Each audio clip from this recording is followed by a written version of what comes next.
한 사람과 사람이 만나 진심으로 사랑하고 연합한다라는 것은 참 절대적으로 쉬운 일은 아닙니다.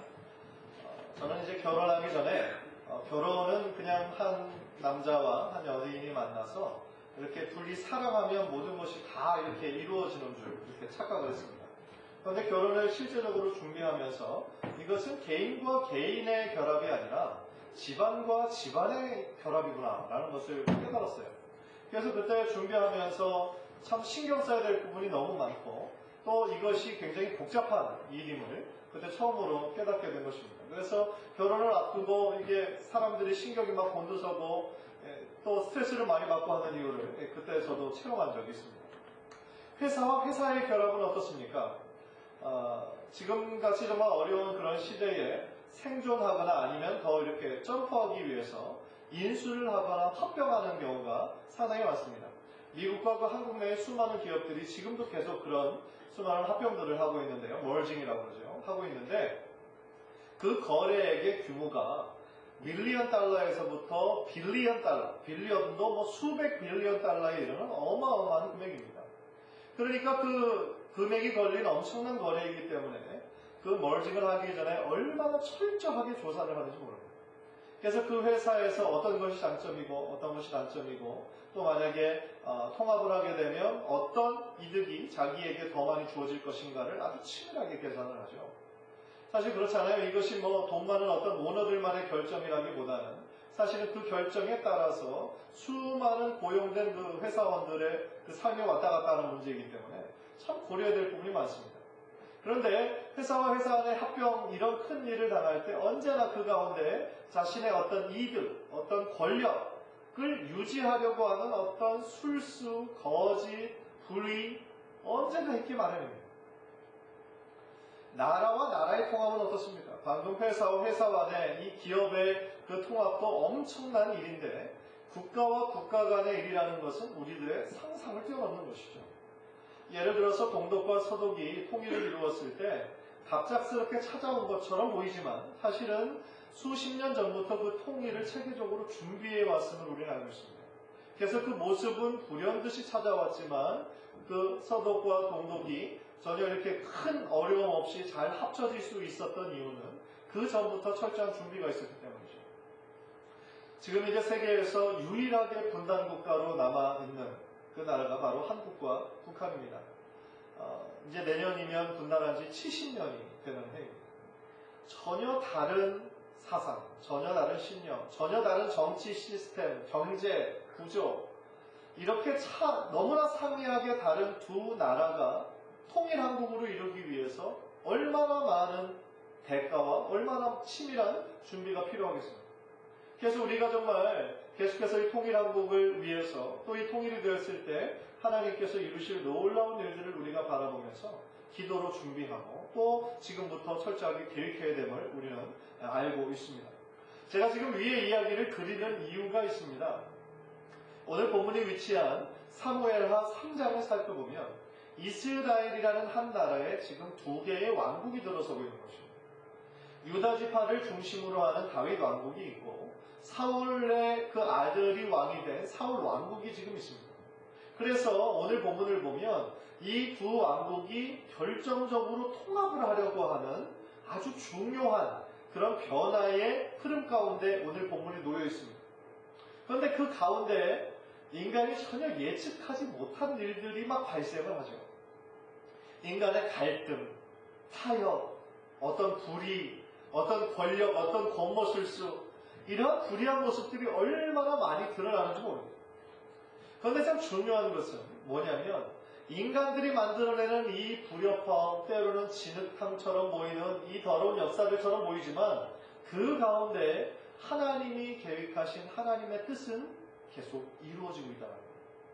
저는 이 굉장히 중요한 점이라고 생각하는데 이것을 오늘 설교의 주제로 여러분들과 함께 나누고 이 가운데 우리들에게 주시는 말씀이 무엇일까 은혜 받기 원합니다. 먼저 오늘 본문의 배경을 우리가 한번 좀 살펴보기를 원하는데요. 지금 이스라엘은 유다 지파를 중심으로 하는 다윗 왕국이 이미 그 헤브론을 중심으로 해서 7년 6개월 동안 지금 존재하고 있고요. 유다 지파를 제외한 이스라엘의 11개의 지파가 마하나임이라는 지역에서 지금 사울의 넷째 왕 이스보셋을 중심으로 왕국을 이루고 있습니다. 그래서 그것이 지금 대치되고 있다가 기브온 연못가에서 서로 이렇게 대치하는 과정에서 그 적군의 군대 장관인 아브넬이 도발을 하죠. 요압에게. 그래서 너희 청년들, 잘 싸우는 청년들 12명 골라라. 우리도 12명 고를 테니까 싸우게 하자. 그런데 그것이 재미로 시작했다가 이것이 한꺼번에 그들이 다 죽고 흥분한 상태이다 보니까 전면전으로 이어졌죠. 그래서 이 나라와 이 나라가 이제 본격적으로 내전이 시작되고 전쟁이 시작이 됩니다. 그래서 그것으로 인해서 참 많은 그 고난의 시간들이 있었는데 그것을 기점으로 해서 이제 오늘 본문에 그 이후에 그런 이야기가 어떻게 될 것인지가 나옵니다. 그리고 3장 1절은 그 내전의 결과를 이렇게 얘기하고 있죠. 3장 1절을 보십시오. 사울의 집과 다윗의 집 사이에 전쟁이 오래매 다윗은 점점 강하여 가고 사울의 집은 점점 약하여 가니라. 이것이 3장 1절 시작하는 것 같지만 사실은 3장 4장 전체의 결론이에요. 내전 2년 동안의 내전이 계속되었지만 사울 왕가는 몰락할 것이고 다윗 왕가는 부흥하게 된다는 것이죠. 왜 이렇게 될 수밖에 없었을까요? 필연적인 결과죠. 하나님께서 지금 함께 하시는 곳, 함께 하시는 정부가 바로 다윗의 왕국이었기 때문에 그렇습니다. 그래서 더 나아가 이제 다윗이 이스라엘 전체의 왕이 되는 것이 하나님의 뜻이기 때문에 이렇게 흘러갈 것이라는 것이죠. 그래서 크게 보면 지금부터 앞으로 4장까지 크게 두 가지 사건으로 이 사울의 왕국이 완전히 무너지게 됩니다. 두 가지의 사건, 큰 사건은 뭐냐면 그 사울 왕국의 왕인 지금 이스보셋이 갑자기 죽고요. 그리고 그 전에 거기에 실세를 감당하고 있는 군대 장관 아브넬이 갑자기 죽게 됩니다. 그래서 이 두 가지 사건이 계속 연달아 이어지면서 사울 왕국은 완전히 무너져 버리고 그래서 오늘 본문이 위치한 3장을 보면 아브넬의 죽음이 비교적 굉장히 자세하게 서술되어 있거든요. 그런데 그 스토리를 읽어보면 굉장히 극적이에요. 굉장히 드라마틱합니다. 권력을 잡기 위해서 어떤 음모가 있고 또 그것을 막 뒤집는 어떤 살인과 또 복수와 이런 인간의 역사가 굉장히 아주 막 드라마틱하게 전개가 됩니다. 그리고 그 사건의 발단은, 그 사건의 이제 시작은 그 사울 왕국의 두 명의 실세, 이스보셋 왕과 그 군대 장관 아브넬의 불화로 시작이 됩니다. 그런데 그 불화의 이유를 살펴보니까 그 군대 장관의 간통 사건이었습니다. 그런데 그 군대 장관이 간통한 그 여인이 누구였냐 하면 사울 왕의 첩이었습니다. 그러니까 사울 왕의 아들인 이스보셋 왕이 그 입장에서 살펴볼 때 이 이야기는 굉장히 불쾌함으로 설명이 안 되는 그것을 넘어서는 괘씸한 일인 거죠. 그래서 그 일로 인해서 지금 아브넬 군대 장관은 굉장히 책망합니다. 그랬더니 아브넬이 그것에 오히려 더 적반하장이죠. 그래서 지금까지 이 왕국이 존재하고 있는 것이 지금 내 탓인데 그걸 모르고 지금 나에게 책망한다는 식으로 그것에 대해서 막 오히려 발끈하죠. 그래서 그때부터 이 아브넬은 그 마음 가운데 이 다윗 왕궁과 통합을 해야 되겠다. 자기가 왕도 아니면서 말이죠. 이 다윗 왕궁과 통합을 하려고는 밀종의 어떤 그 비밀스러운 거래를 준비하죠. 그래서 다윗에게 먼저 밀사를 보내고 그 다음에 자신이 직접 가서 다윗과의 협상을 성공적으로 마치는 것처럼 보였습니다. 겉으로 보기에는 이제 다 일이 아주 잘 되고 있어요. 그리고 이 아브넬은 평화롭게 자신의 길을 갔어요. 자신의 집으로 돌아가고 있는 길이죠. 그런데 진짜 흥미진진한 이야기는 지금부터 시작이죠. 왜냐하면 아브넬이 협상을 마치고 돌아가고 난 이후에 다윗의 군대 장관 요압이 돌아오게 됩니다. 그래서 누군가를 통해서 지금 우리의 적군인 그 사울 왕국의 아브넬이 여기에 들어왔었다. 그런데 다윗 왕이 그를 붙잡거나 죽이지 않고 그대로 돌려보냈다. 아주 평안하게 돌려보냈을 뿐만 아니라 잔치를 베풀어줬다. 그 얘기를 듣죠. 그러니까 이 요압이 인간적으로 열이 확 받은 거죠. 그래서 다윗에게 따지고 있는 구절, 우리 바로 24절 25절입니다. 화면을 한번 보십시오. 24절 25절. 요압이 왕에게 나아가 이르되 어찌하심이니까 아브넬이 왕에게 나와왔거늘 어찌하여 그를 보내 잘 가게 하셨나이까 왕도 아시려니와 넬의 아들 아브넬이 온 것은 왕을 속임이라. 그가 왕이 출입하는 것을 알고 왕이 하시는 모든 것을 알려 함이니이다. 이 본문만을 읽으면 상당히 지금 요압의 감정이 좀 절제되어 있는데 실제적으로는 굉장히 지금 흥분된 상태입니다. 분개하고 있는 상태예요. 그래서 다윗에게 아니 왜 그렇게 하셨습니까? 그자가 누구인지 모르십니까? 지금 그자에게 속고 있는 겁니다. 여기 와서 지금 이 다윗 왕국이 어떻게 돌아가는지를 보고 난 이후에 침략할 것입니다. 스파입니다. 라고 지금 강하게 얘기하고 있는 것이죠.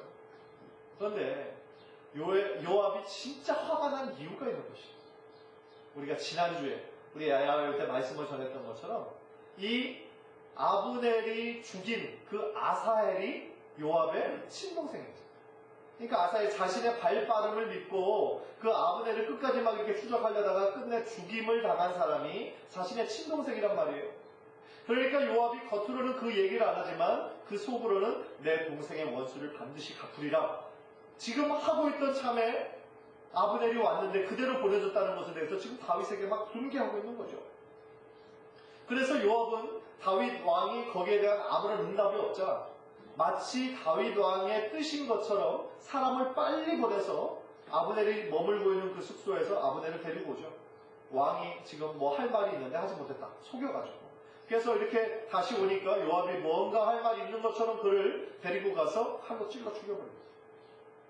참 속고 속이고 죽이고 또 그것에 대해 또 복수하고 또 피를 부르고 어찌 보면 오늘 본문에서 나오는 이 이야기, 이 역사가 말이죠. 이 인간의 이야기들이 정말 권력욕이 빚어낸 어떤 진흙탕과 같은 흐린 이야기처럼 보입니다.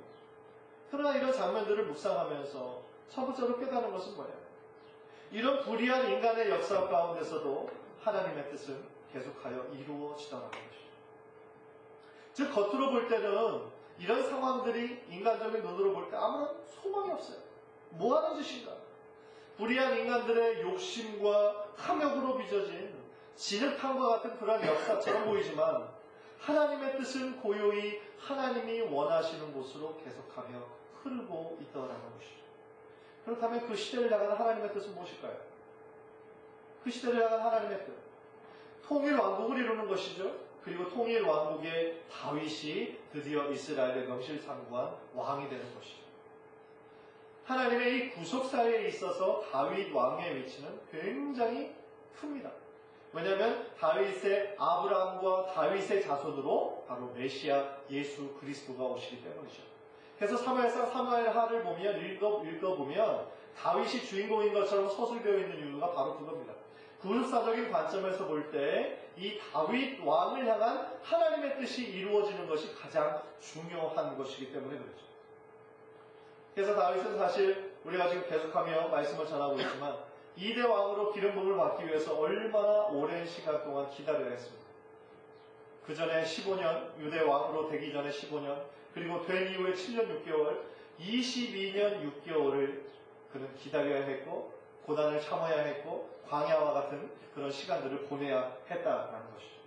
그 시간들을 통해 하나님께서는 다윗을 더욱더 하나님의 사람으로 연단시키시고 다듬으시고 하나님의 정말 크게 쓰임받는 그 사람으로 계속하며 훈련시키셨다라는 것입니다.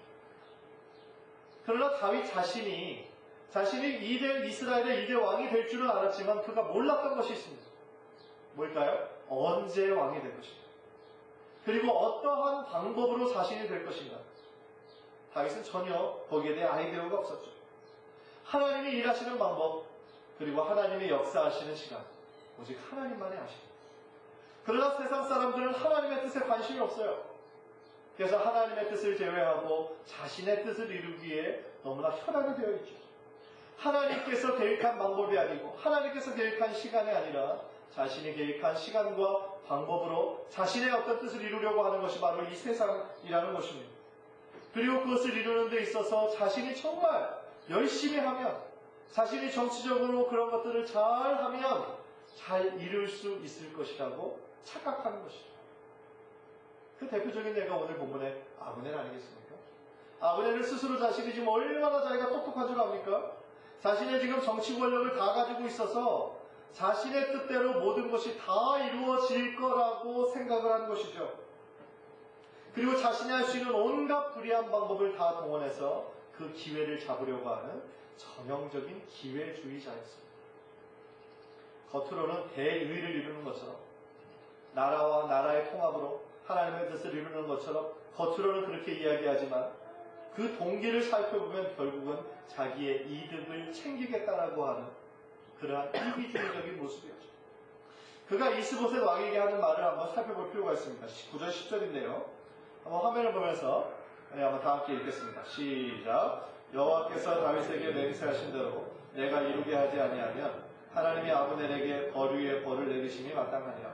그 맹세는 곧 이 나라를 사울의 집에서 다윗에게 옮겨서 그의 왕위를 단에서 브엘세바까지 이스라엘과 유다에 세우리라 하신 것이니라. 아멘. 이 말만 보면요, 굉장히 그럴듯해요. 그래서 하나님이 다윗 왕을 통하여 이 단에서 브엘세바까지 두 왕국을 통합하는 것이 하나님의 뜻이니까 내가 거기에 동참하겠다라는 어떤 그럴듯한 이유로 들리잖아요. 그러면 거짓이죠.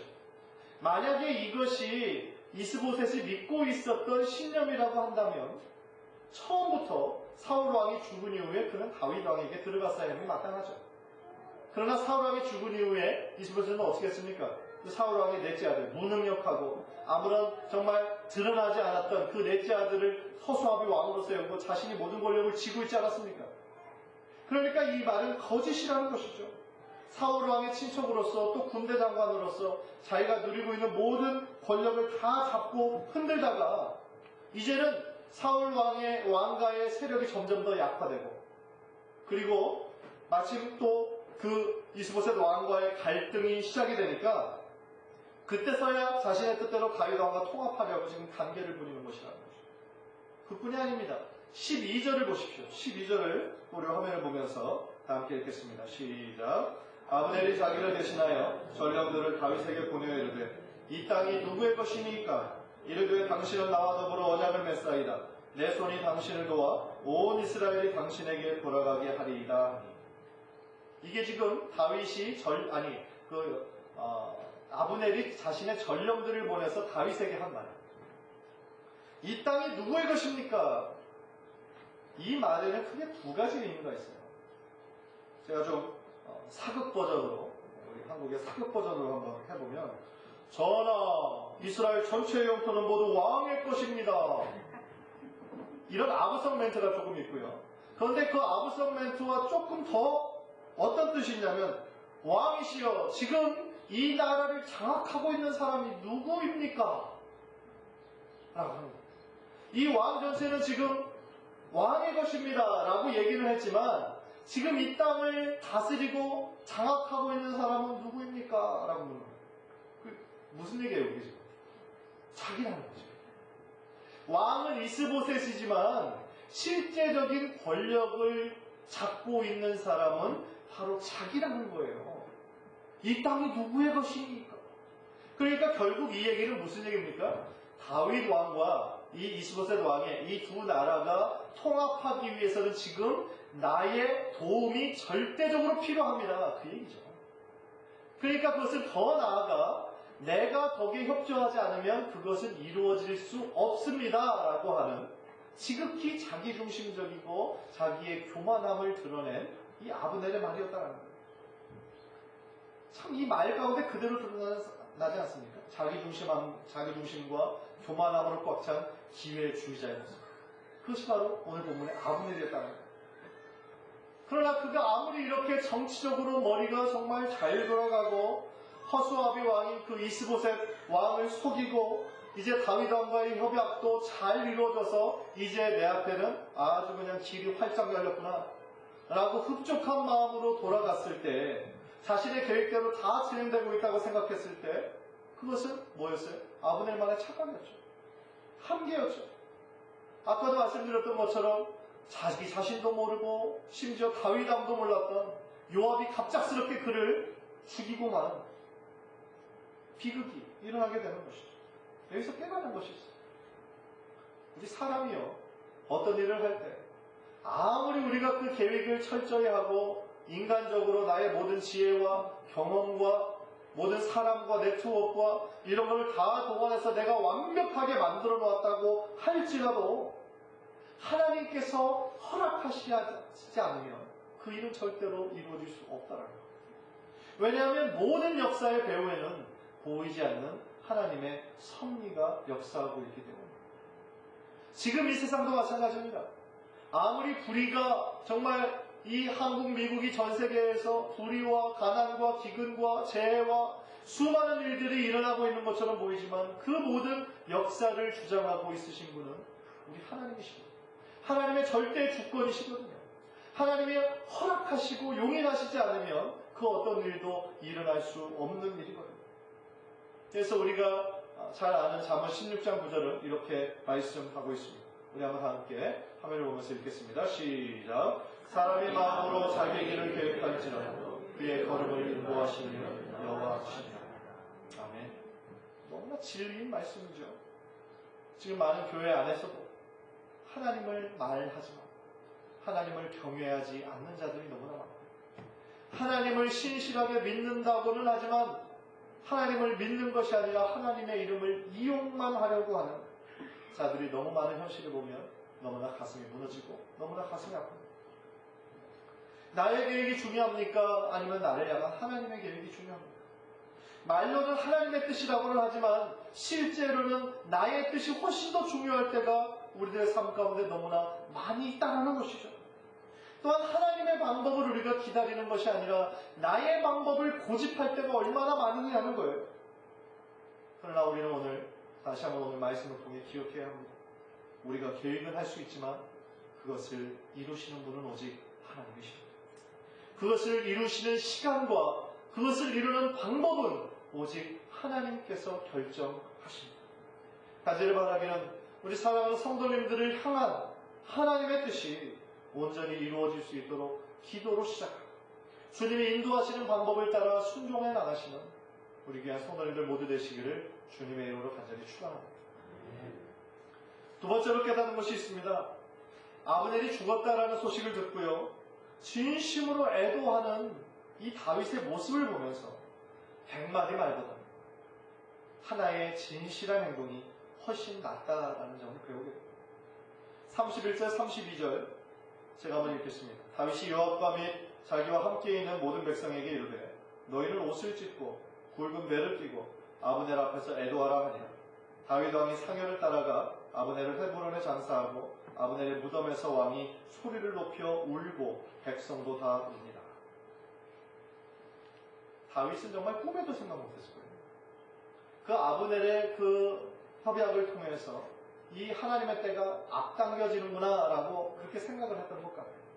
그래서 아브넬이 이렇게 갑자기 또 자신의 충성스러운 신하 요압의 손에 의해 죽을 줄은 꿈에도 상상을 못했겠죠. 그래서 아브넬의 갑작스러운 죽음에 이 다윗은 너무 놀랄 뿐만 아니라 진심으로 슬퍼하고 진심으로 애도합니다. 그래서 자신뿐만 아니라 모든 백성들에게 막 옷을 찢고요, 또 조가를 지어서 그 조가를 부르게 하고요, 또 온 백성과 함께 또 울었어요. 그리고 35절을 보면 그의 죽음을 위해서 금식까지 해요.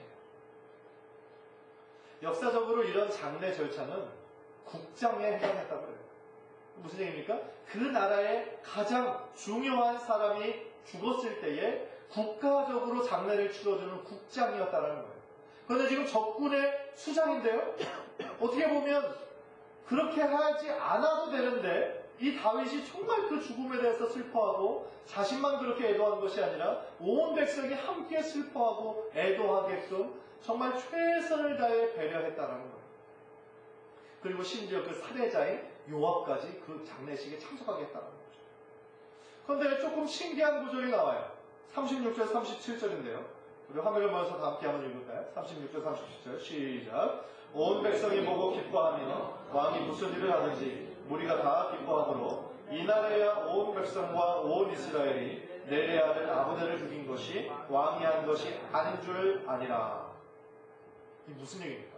그러니까 다윗 왕이요, 정말 진심으로 그렇게 애도하고 울고 정말 금식까지 하고 국가의 장으로 최선을 다해서 이렇게 하고 이렇게 하니까 사람들이 다윗의 진심을 알았는데, 그러니까 이 이야기는 뭐냐면 지금 수많은 이스라엘 사람들, 그리고 심지어 다윗의 백성들, 유다 지파의 사람들까지도 저 아브넬 죽인 것을 다윗 왕이 죽인 거구나, 다윗 왕이 시켰구나 라고 생각했다는 거예요.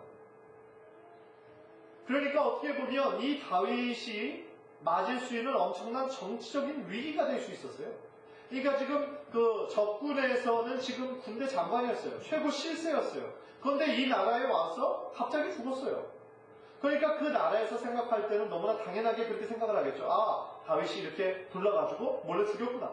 그런데 심지어 다윗의 밑에 있는 그 백성들마저도 아, 다윗이 정치적인 목적으로 그를 유인해서 죽였구나라고 생각했다라고 한다면 다윗을 반대하는 세력들이 더욱더 결집하는 계기가 되었을 수 있겠죠. 그래서 이 계기를 통하여서 다윗 왕국의 통합은 날아가고 오히려 다윗의 정치적인 생명까지 왔다 갔다 할 수 있는 엄청난 위기였단 말이죠. 그러나 다윗이 그냥 말로만, 100마디 말로만, 내가 죽인 거 아니야. 내가 죽이지 않았어. 저 요압이 그랬어. 자기가 책임지려 하지 않고 요압에게만 책임을 다 회피해버렸다면, 그리고 그 장례도 자신이 슬퍼하지도 않고 그냥 그 사람을 아는 몇몇 사람들에게만 장례식을 치르게 했다면 어떻게 보면 다윗의 정치적인 생명이 그때 힘들었을 수도 있겠죠.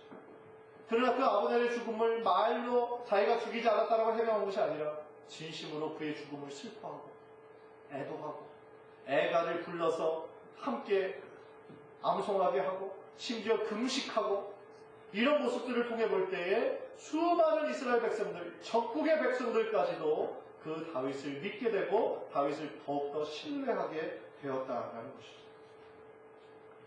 참 이 진실한 그리고 솔직한 이 다윗의 모습을 보면서 우리가 방금 첫 번째로 나누었던 그 정치적이고 잔머리에 능했던 그 아브넬과 얼마나 다른 모습을 보여주는지 우리가 다시 한번 깨닫게 됩니다. 세상에서 아무리 머리가 젖고 잔머리 굴리고 자신의 이득만을 쫓아다니는 사람들, 기회주의자들이 어떻게 보면 더 잘 되는 것처럼 보이는 이 세상이라 할지라도 결국은 다윗처럼 우직하고 진실하게 자신의 주어진 삶의 현장에서 늘 최선을 다하는 이가 결국에는 승리한다라고 하는 이 값진 진리를 오늘은 이 본문을 통해 깨닫게 된다는 것이죠. 자칫 잘못하면 아브넬의 죽음으로 말미암아 자신의 정치적인 위기를 가져올 수 있었지만 다윗이 결국에는 전화위복하여 통일 왕국의 왕이 되는 모습은 우리들에게 참 위로가 되는 메시지고 소망이 되는 메시지라는 것입니다. 우리가 이따가 부를 세상의 일곱 시험이 그 찬양의 2절은 이렇게 시작을 합니다.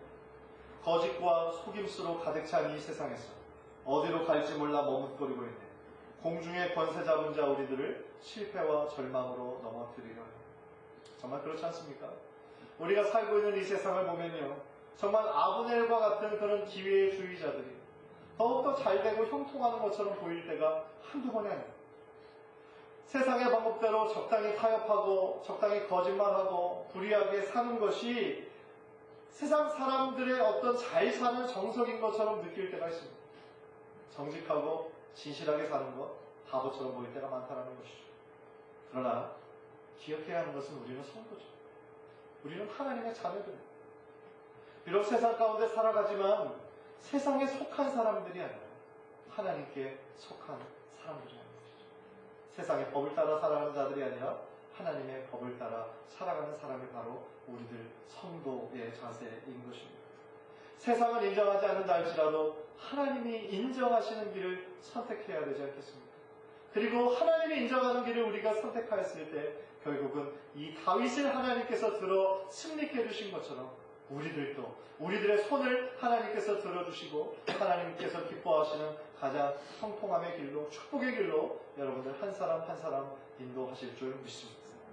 또한 그 찬양의 3절을 이렇게 마무리를 합니다. 주위를 둘러보면 아무도 없는 듯 믿음의 눈을 들면 보이는 분 계시네. 지금도 내 안에서 역사하고 계시는 사망과 어둠의 권세 물리치신 예수. 참 우리가 이 세상을 살다가 눈에 보이는 그런 현실들만을 바라보면 참 답답할 때가 많이 있죠. 하나님, 내가 고통당할 때 하나님은 도대체 어디 계십니까? 하나님은 너무 멀리 느껴지고 내 앞에 놓여지는 고통과 고난은 너무 가깝게 느껴져요.